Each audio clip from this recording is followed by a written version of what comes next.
Yes, shalom everyone. This is Amir Tsarfati, and these are breaking news. I'm going to talk about the Israeli preparation for an Iranian attack in the imminent future.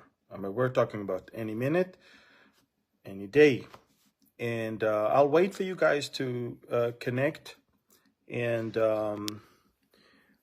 We'll talk because there's a lot of misinformation, disinformation, a lot of hysteria, a lot of confusion. So I would like to clarify everything and explain what is exactly going on here. I cannot tell you what's going to happen. I can tell you what is going on right now.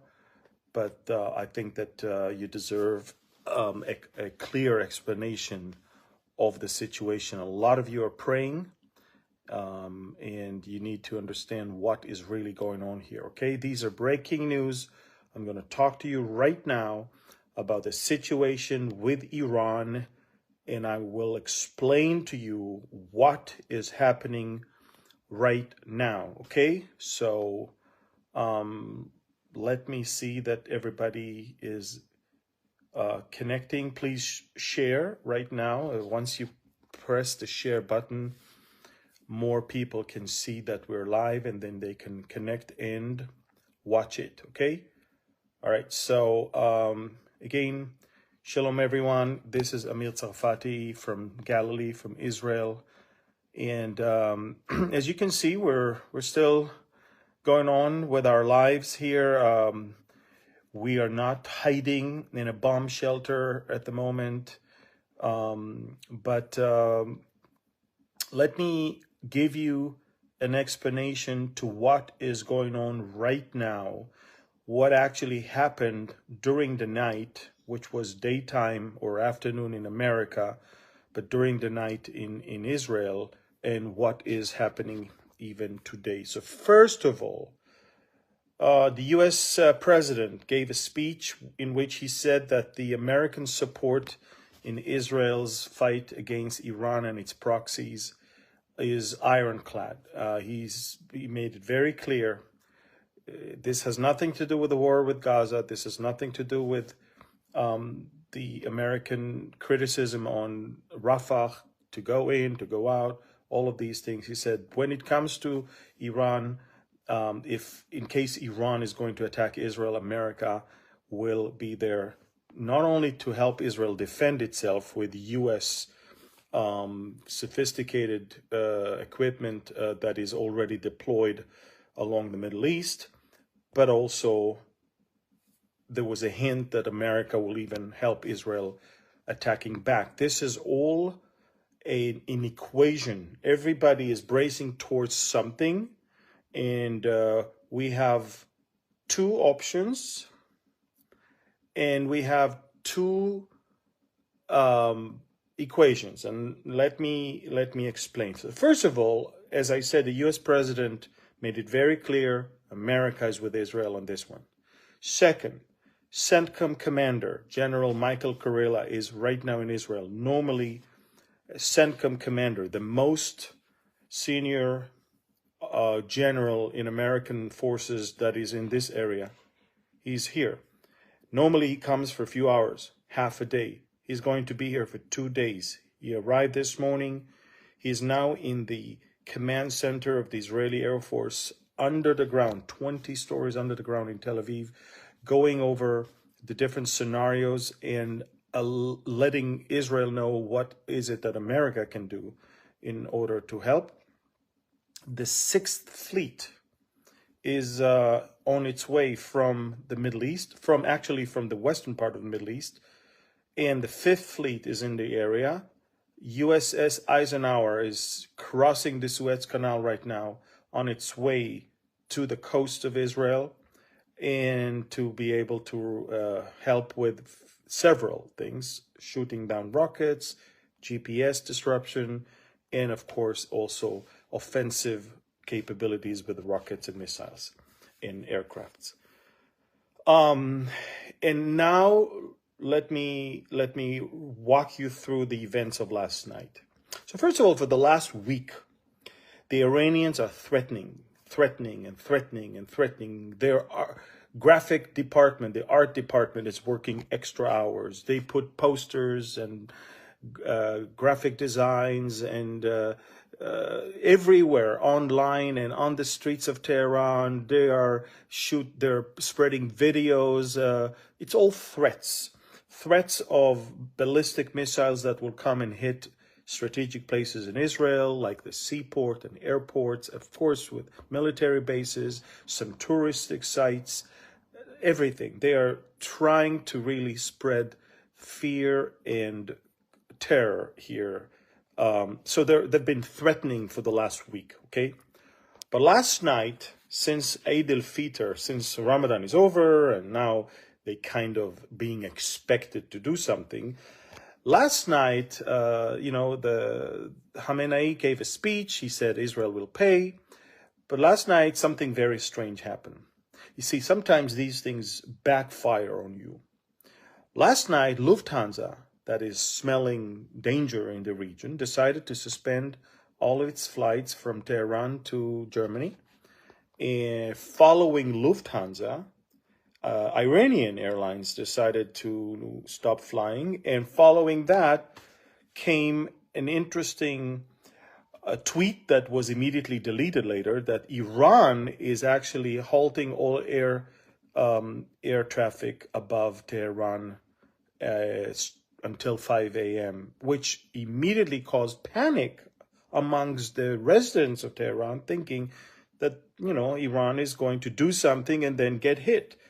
So because there was so much panic and they realized that the threats are now affecting airlines and, people, they immediately deleted that tweet and they said that, they never had it there.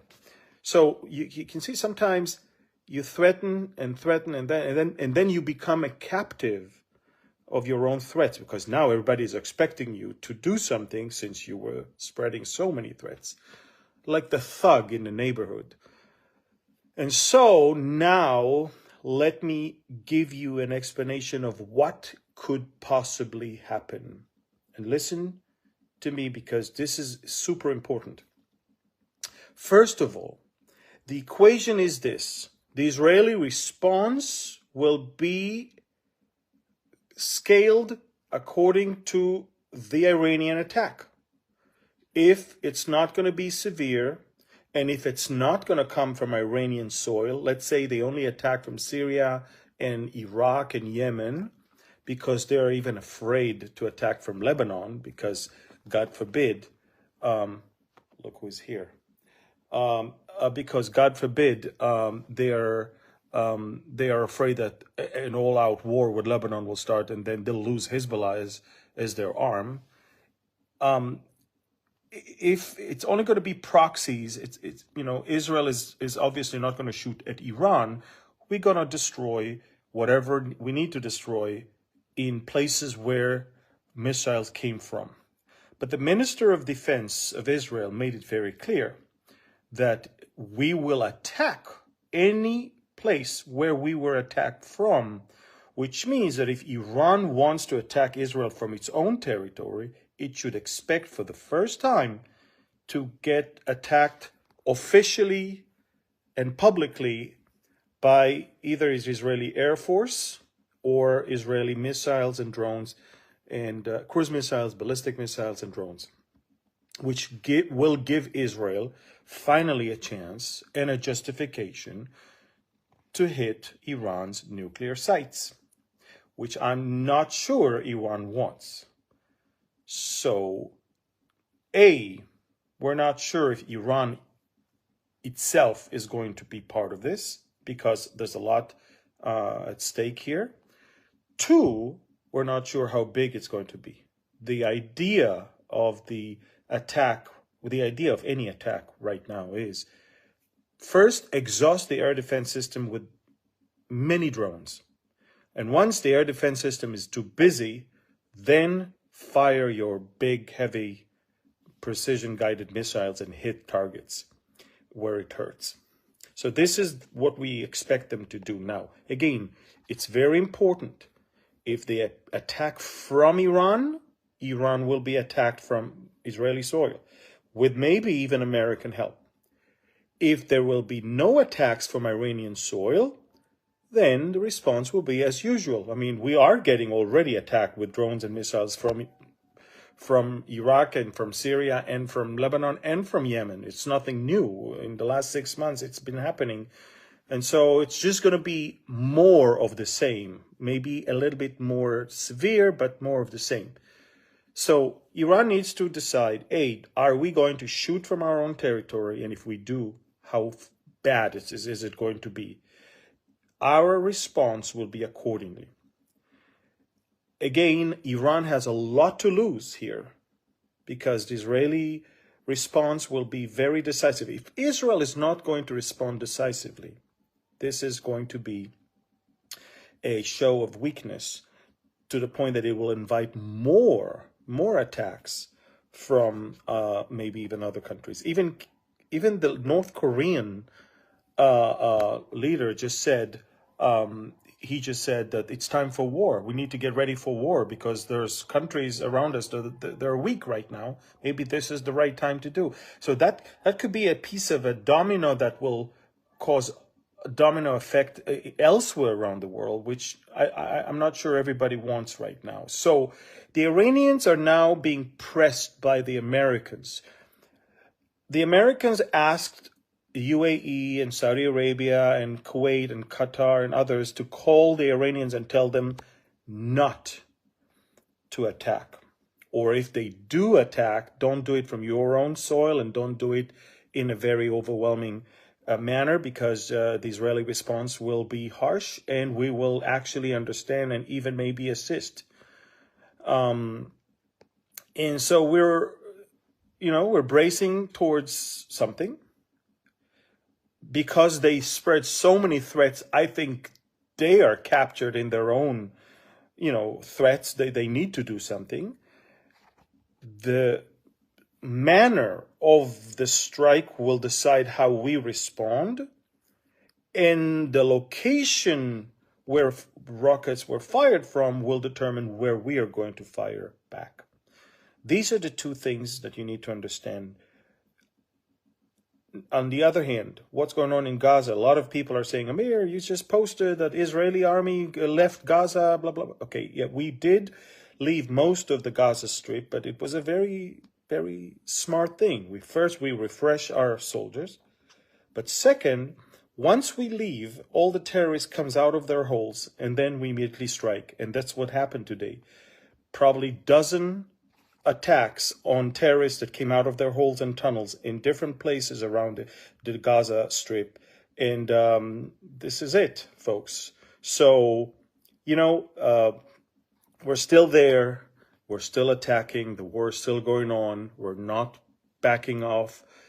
And when it comes to Iran, again, I honestly think that the Ayatollahs needs to think, because not only that the Ayatollahs are now no longer spectators. You see, up until now, Iran was smart to be in the peanut gallery. I mean, they were watching what's going on. They were allowing their proxies to attack, but they were like from the UN, we're not doing anything. It's not us.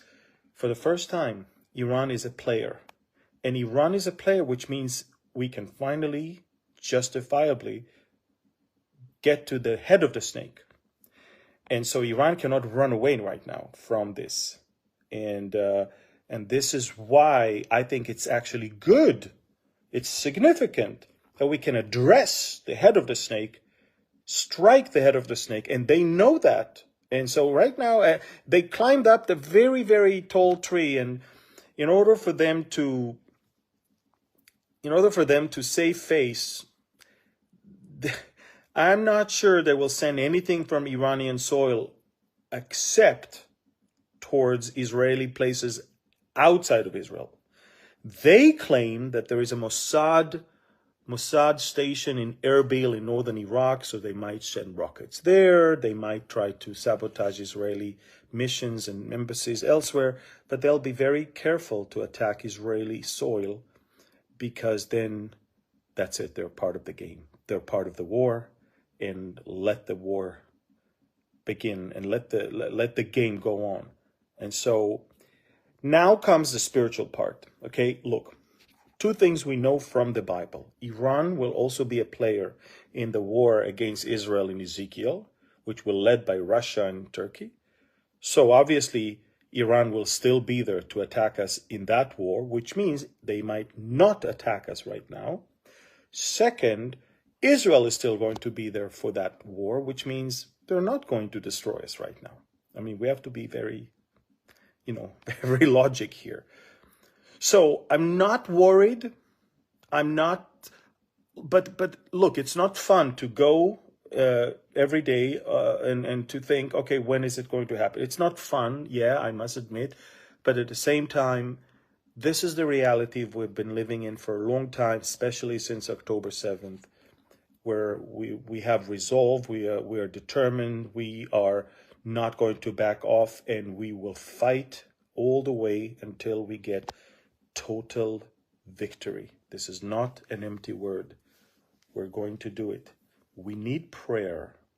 We need prayer for unity, for readiness, prayer for strength, prayer for, for the military to act better than October 7th, obviously. But we also need prayer for the Israelis to find out that the best way, the only way, is not to trust in horses or chariots, but to trust in the name of the Lord. And that's really ultimately the most important thing. A couple other words I want to say about our neighbor in the north, Lebanon, a country which I really love. I love the Lebanese people, and I love Lebanon. And Lebanon has been taken hostage by Hezbollah and Iran. You have to understand the Lebanese are furious at Hezbollah.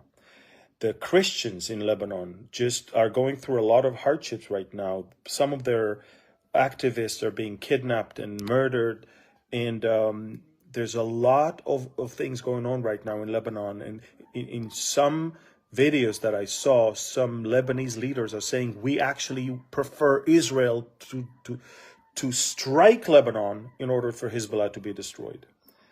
Hezbollah must worry that they have opposition from within, and they might not be able to fight both ways.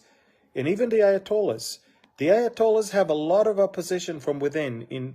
In Baluchistan, in the southern part of Iran, there is the Jaish al-Adl. There's a Sunni terror organization that is attacking the Ayatollahs, and they have killed several of them in the last few days. Even in Iran, there could take advantage of the situation and start an uprising against the Ayatollahs themselves. And they also know that, and they also are afraid of this.